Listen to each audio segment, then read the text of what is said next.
ప్రేమ అన్న పదానికి రెండు అక్షరాలు, కానీ మీరు నాపైన చూపించినటువంటి ప్రేమ అనంతం. నేను సురేష్, మీ ప్రేమకు బానిస. Typedef and enum. Okay, typedef and enum గురించి మాట్లాడుకునే ముందు మా ఫ్రెండ్ గురించి చెప్పాలి. మా ఫ్రెండ్ యొక్క పేరు వీర వెంకట వరప్రసాద్. కాకపోతే మేమందరం సింపుల్గా వివివిపి అని పిలుస్తామన్నమాట. కొంతమంది విపి అని కూడా పిలుస్తారు, అది వేరే విషయం. కానీ ఎప్పుడైనా మన యొక్క ఫ్రెండ్స్ యొక్క పేర్లు పెద్దవిగా ఉన్నాం అనుకోండి, వాటిని మనం ఏం చేస్తాము, సింపుల్గా ఒక నిక్ నేమ్ అనేది మనం ఇస్తాం, అంతే కదా. నిక్ నేమ్స్ అనేవి ప్రొవైడ్ చేస్తారు. అలానే ప్రోగ్రామింగ్లో కూడా ఎప్పుడైనా మనం పెద్ద నేమ్స్ అనేవి ఉన్నాయనుకోండి, వాటిని మనం షార్ట్ చేసుకోవచ్చు, అంటే నిక్ నేమ్స్ అనేవి ప్రొవైడ్ చేయొచ్చు అనమాట. అదే టైప్ డెఫ్ అనేటువంటి కాన్సెప్ట్ అనమాట. Type deaf which is nothing but type definition. మరి టైప్ అంటే ఏంటి? Data type.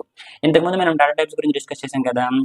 అయితే ఇంతకుముందు మనం డేటా టైప్స్ గురించి డిస్కస్ చేసుకున్నప్పుడు బేసిక్ డేటా టైప్స్ కొన్ని ఉన్నాయి. ఏంటవి? ఇంటు, క్యార్, ఫ్లోటు, డబల్ అని చెప్పేసి వాటికి మనం మాడిఫైయర్స్ని యాడ్ చేసామన్నమాట. అవేంటి? అన్సైన్డ్, సైన్డ్, షార్ట్, లాంగ్ అని చెప్పేసి. సో ఆ విధంగా మాడిఫైయర్స్ని పెట్టిన తరువాత ఒకవేళ ఆ యొక్క నేమ్ ఏదైతే ఉందో, డేటా టైప్ నేమ్ అనేది కొంచెం పెద్దదిగా ఉంటుంది కదా.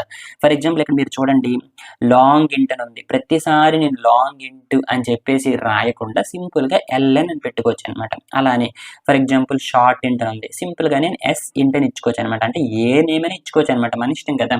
మన ఫ్రెండ్స్కి మనకి ఇష్టం వచ్చినటువంటి నిక్ నేమ్స్ పెడతాం కదా, అలానే మనకి ఇష్టం వచ్చినటువంటి నేమ్ అనేది మనకి పెట్టుకోవచ్చు అనమాట.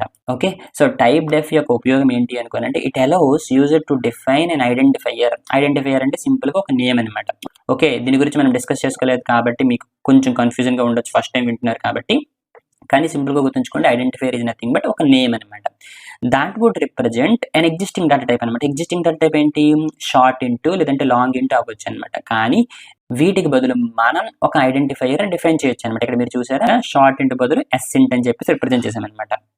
That identifier can later be use to declare అనమాట. తరువాత ఎప్పుడైనా మనం వేరియబుల్ని డిక్లేర్ చేసుకున్నప్పుడు షార్ట్ ఇంట్ బదులుగా సింపుల్గా మనం ఎస్ ఇంట్ లేదా లాంగ్ ఇంట్ బదులుగా సింపుల్గా ఎల్ఎన్ అనేది మనం ఉపయోగించుకోవచ్చు అనమాట.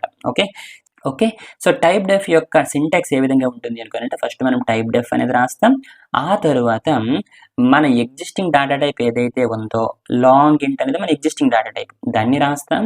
ఆ తర్వాత మనం ఏదైతే నిక్ నేమ్ ఇవ్వాలనుకుంటున్నామో దాన్ని రాస్తాం అనమాట. సో కాబట్టి type deaf old data type name, new data type name which we wanted to give అనమాట.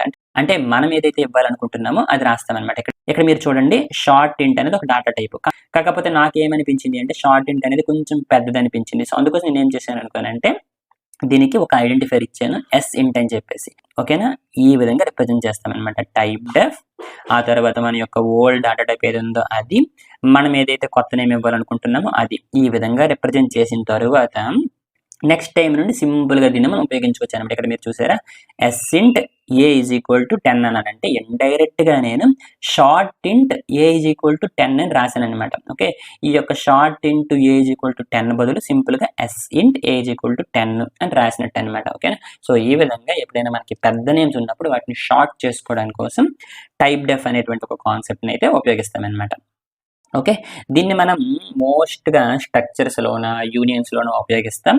అది నేను స్ట్రక్చర్ అండ్ యూనియన్ కాన్సెప్ట్ చెప్పినప్పుడు మళ్ళీ ఇది ఏ విధంగా ఉపయోగిస్తాం అనేది డిస్కస్ చేస్తానన్నమాట. ఓకే, సో టైప్ డెఫ్ అనేది is used to assign alternative names to the existing data types అనమాట. ఇక్కడ మీరు చూసుకుంటే ఎగ్జిస్టింగ్ డేటా టైప్ వచ్చేసి షార్ట్ ఇంట్, దానికి ఒక ఆల్టర్నేటివ్ నేమ్ అనేది మనం ఇక్కడ ఇచ్చామన్నమాట. It can also be used with user defined data types. User defined data types అంటే మిగిలినవి మనకి స్ట్రక్చర్స్ అండ్ యూనియన్స్ కదా. సో స్ట్రక్చర్స్ అండ్ యూనియన్స్లో ఎక్కువగా వీటిని ఉపయోగిస్తామని చెప్తున్నాం అనమాట. ఓకేనా, స్ట్రక్చర్స్ అండ్ యూనియన్స్లో మనం ఎక్కువగా ఉపయోగిస్తాం అనమాట. ఓకే, ఏనం గురించి ఇప్పుడు మీకు చెప్పకూడదు, ఎందుకంటే ఇప్పుడు మీకు చెప్తే మీరు కన్ఫ్యూజ్ అవుతారనమాట. ఏనం ఎప్పుడైతే చెప్పాలో అప్పుడే మీకు చెప్తానమాట. ఓకే కదా, అందుకోసమే మీకు ఈ చేపల కథ చెప్పాను. Some times we will discuss deeper concept, some times we will stop అనమాట. ఓకేనా, ఇప్పుడు ఏనం గురించి నేను స్టాప్ చేసి ఆ కాన్సెప్ట్ని ఎప్పుడు మీకు చెప్తే బాగా అర్థమవుతుందో అప్పుడే చెప్తానమాట. ఓకే కదా, ఇప్పుడైతే టైప్ డెఫ్ గురించి మాట్లాడాను, ఏనం గురించి తర్వాత మాట్లాడతాను. అండ్ అదేవిధంగా మిగిలినటువంటి అదర్ డేటా టైప్స్ ఏవైతే ఉన్నాయో, స్ట్రక్చర్స్, యూనియన్స్, అరే, స్ట్రింగ్స్, పాయింటర్ ఫంక్షన్స్, వీటన్నిటి గురించి కూడా మాట్లాడుకుందాం అనమాట. ఓకే కదా, ఇప్పుడు ఇంతకు ముందు మనం డిస్కస్ చేసుకున్నటువంటి వేరియబుల్స్ అండ్ డేటా టైప్స్ని సింపుల్గా ఒక్కసారి రివిజన్ చేద్దాం. ఒక 3 minutesలో కంప్లీట్ చేసేద్దాం, సరేనా?